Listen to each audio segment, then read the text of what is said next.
podcast. Vozes que cantam, histórias que ensinam. Do tambor à palavra, da memória à educação. Afroeducação é saber, é resistência. Onde a história ganha voz e a memória ganha ritmo. Olá, em nome do Afroeduca Sounds, sejam bem-vindos. O Afroeduca Podcast ele é uma extensão do nosso canal, né? Isso mesmo. Aqui a gente busca transformar as histórias de resistência afro-brasileira em conhecimento vivo. Aham. Cada episódio que a gente faz é inspirado diretamente nas canções que já estão lá no canal Afroeduca Sounds, trazendo reflexões, um pouco de contexto histórico, caminhos pedagógicos também. Porque a ideia central é essa, né? Aprender com música é lembrar com o coração. Exatamente. Bem-vindo, bem-vinda ao Afroeduca Podcast. Hoje, a nossa análise, digamos assim, vai focar nos materiais bem interessantes. Eles conectam a história da Revolta dos Malês, lá de 1835, com a proposta pedagógica musical do Afroeduca. Certo. Então, o que a gente tem aqui? Uma introdução ao projeto, né? Informações bem detalhadas sobre a revolta em si e uma canção específica, que é usada como ferramenta didática mesmo. E qual é a nossa missão aqui, então? A nossa missão é tentar entender como essas fontes costuram, né? Música, história afro-brasileira, pedagogia. Sempre com esse foco na resistência. A ideia principal que vai guiar a gente é essa: pegar esses relatos históricos e transformar em conhecimento vivo. E a música é a chave mestra para isso. Interessante essa metáfora da chave mestra. Pois é. Ok, então, vamos desempacotar isso. O coração histórico desses materiais que a gente tem é, sem dúvida, a Revolta dos Malês, Salvador, Bahia, 1835. Uma das revoltas urbanas mais importantes do Brasil, né? Liderada por africanos muçulmanos, os malês. Exato. E o contexto de Salvador naquela época? O que é fascinante aqui é justamente mergulhar nisso.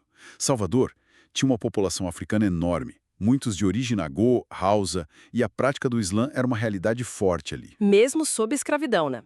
Exatamente. E um ponto crucial que as fontes destacam é a alfabetização. Muitos malês eram alfabetizados em árabe, sabe? Liam o Alcorão, mantinham suas práticas religiosas, isso sob uma dupla pressão, né? A escravidão e a imposição do catolicismo. É uma resiliência cultural, intelectual, assim, notável. Realmente, essa questão da alfabetização e de manter a fé sob tanta pressão é muito forte. As fontes mencionam figuras como Pacífico Licitano, é isso? Isso, licitã. Alfaiate, líder respeitado, muçulmano, alfabetizado. Ele é um símbolo perfeito dessa intelectualidade, dessa capacidade de organização que existia ali. Um exemplo vivo disso que você está falando. Exatamente. E as fontes também detalham como as próprias casas, sabe, residências comuns, eram adaptadas, viravam espaços de ensino religioso, de letramento em árabe, funcionavam como pequenas madraçais clandestinas. Madraçais clandestinas. E isso mostra um nível de organização social, educacional impressionante, né? Mesmo naquelas condições terríveis. Sem dúvida. E aqui é onde fica realmente interessante, a organização da revolta em si. Como é que eles planejaram tudo aquilo? Olha, os materiais descrevem encontros secretos e o uso estratégico do árabe.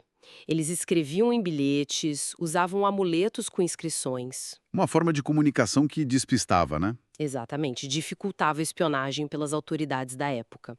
E tinha uma liderança articulada. Nomes como Arruna, o próprio Licitã, Luiz Sanin são mencionados. E aí tudo culminou naquela madrugada. Isso, madrugada de 25 de janeiro de 1835.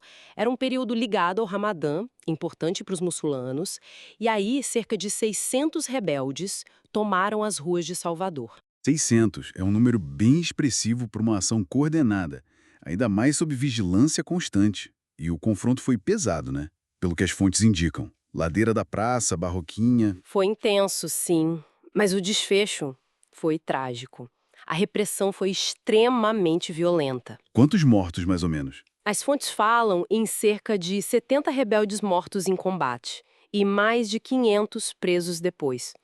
Os líderes Bom, executados ou deportados para a África. Nossa. E a consequência direta foi um endurecimento muito grande na proibição de práticas culturais, religiosas africanas, de modo geral, não só as islâmicas. É impactante pensar nessa violência da resposta, mas ao mesmo tempo na coragem e na organização que vieram antes, né? Sem dúvida alguma. E se a gente conecta isso ao quadro geral, o legado da revolta dos malês, ele vai muito além da derrota militar ali naquele momento. Como assim? As fontes argumentam que a revolta se tornou um símbolo poderoso, um símbolo da capacidade de organização política, espiritual, cultural africana aqui no Brasil escravista. É uma demonstração clara de resistência. Resistência à escravidão e à intolerância religiosa. Entendi. E é justamente essa dimensão que conecta a revolta ao projeto Afroeduca, certo? Aquela ideia da história de resistência afro-brasileira. Isso. Que eles querem transformar em conhecimento vivo. E aí entra a música como uma ferramenta para fazer isso. Exatamente. A canção que é mencionada, 1835, O Alcorão na Noite, ela é apresentada justamente como essa ferramenta pedagógica-chave. A análise dela, que está nos materiais, sugere que a letra busca conectar fé e liberdade de forma bem direta. Tem alguma ideia específica da letra que mostre isso? Sim, tem ideias como algo do tipo a fé não é grilhão, é chave da liberdade. Ou a própria imagem do Alcorão como um guia espiritual, mas também como um símbolo de resistência, de identidade, entende? Entendo. O que emerge aqui é como as fontes colocam a música não só para ilustrar, mas como um método ativo mesmo, de engajamento, talvez até de reparação histórica, né? E como exatamente as fontes sugerem que a música faz isso? Essa conexão com o coração que eles mencionam? Olha, pela emoção, né? A melodia, o ritmo, tudo isso pode tornar a informação mais fácil de lembrar, mais significativa do que só ler um texto. As fontes também falam de notas didáticas, sugestões de atividades e até a conexão com a BNCC. A Base Nacional Comum Curricular. Isso.